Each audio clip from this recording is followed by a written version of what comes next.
Hello friends, வணக்கம். இன்றைக்கி ஒரு சூப்பரான பலாப்பழம் அண்ட் கோகனட் மில்க் புட்டிங் தான் பார்க்க போகிறோம். இது குக் வித் கோமாளியில் ரோஷினி பண்ண ரெசிபி.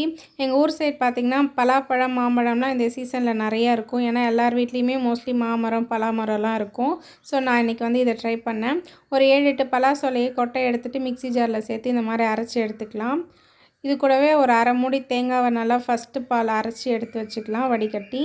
ஒரு கடாயில் கொஞ்சம் ஒரு 1/4 கப் அளவுக்கு தண்ணி சேர்த்துட்டு 1 ஸ்பூன் அளவுக்கு அகர் பவுட்ரு சேர்த்துருக்கேன். போட்டு நல்லா மிக்ஸ் பண்ணி விட்டுக்கலாம். இது நல்லா கரைஞ்சதுக்கப்புறமா நம்ம அரைச்சி வச்ச பலாப்பழம் மிக்ஸையும் இதில் போட்டு நல்லா கிண்டி வைக்கலாம். இதில் நான் கொஞ்சமாக ஃபுட் கலர் ஆட் பண்ணியிருக்கேன், எல்லோ கலர், கலர்ஃபுல்லாக இருக்கிறதுக்காக.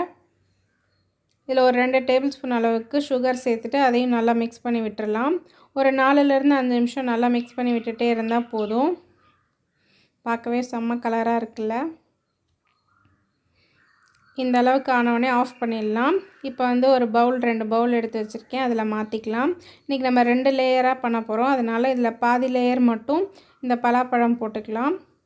நெக்ஸ்ட்டு லேயர் பண்ணுறதுக்கு 1/4 கப் அளவுக்கு தண்ணி, அதில் 1 ஸ்பூன் அளவுக்கு அகர் பவுடர் சேர்த்து நல்லா மிக்ஸ் பண்ணி விட்டுட்டு இப்போ நம்ம அரைச்சி வச்ச தேங்காய் பாலை இதில் சேர்த்துக்கலாம். ஒரு 4 டேபிள் ஸ்பூன் அளவுக்கு சுகர் ஆட் பண்ணிக்கலாம். நல்லா மிக்ஸ் பண்ணி விட்டுட்டே இருங்க. இதுவும் ஒரு 4லேருந்து 5 நிமிஷம் நல்லா மிக்ஸ் பண்ணிகிட்டே இருந்தால் கொஞ்சம் திக்காகிடும். அப்போ நம்ம ஆஃப் பண்ணி அதில் சேர்த்துக்கலாம். நல்லா திக்காகிடுச்சு. இப்போ ஃபஸ்ட் லேயரும் நல்லா செட் ஆகிருக்கும். ஒரு 10லேருந்து 15 நிமிஷம் ஃப்ரீசரில் வச்சு எடுத்துருங்க, நல்லா செட் ஆகிடும். அப்படி செட் ஆகாமல் ஊற்றுனீங்கன்னா ரெண்டும் மெர்ஜ் ஆகிடும். ஸோ அது ஃபஸ்ட் லேயர் செட் ஆனதுக்கப்புறமா நம்ம செகண்ட் லேயர் இந்த கோகனட் மில்க்கை போட்டு அதில் ஊற்றி வச்சிடலாம். இதுவும் ஒரு 15 நிமிஷம் ஃப்ரீசரில் வச்சு எடுத்துட்டேன். பாருங்கள், நல்லா செட் ஆகிடுச்சு ரெண்டுமே. இப்போ நம்ம ஒரு பிளேட்டுக்கு ட்ரான்ஸ்ஃபர் பண்ணிடலாம். வாவ், ரொம்ப அழகாக வந்துருந்துச்சு. மேலே நான் சாப் பண்ண ஜாக்ஃப்ரூட் கொஞ்சம் போட்டுக்கிறேன். அவ்வளோதான், நம்மளோட சூப்பரான jackfruit and coconut milk pudding ready ஆகிடுச்சு. இந்த ரெசிபி உங்களுக்கு பிடிச்சிருந்தா நீங்களும் கண்டிப்பாக வீட்டில் ட்ரை பண்ணி பாருங்கள்.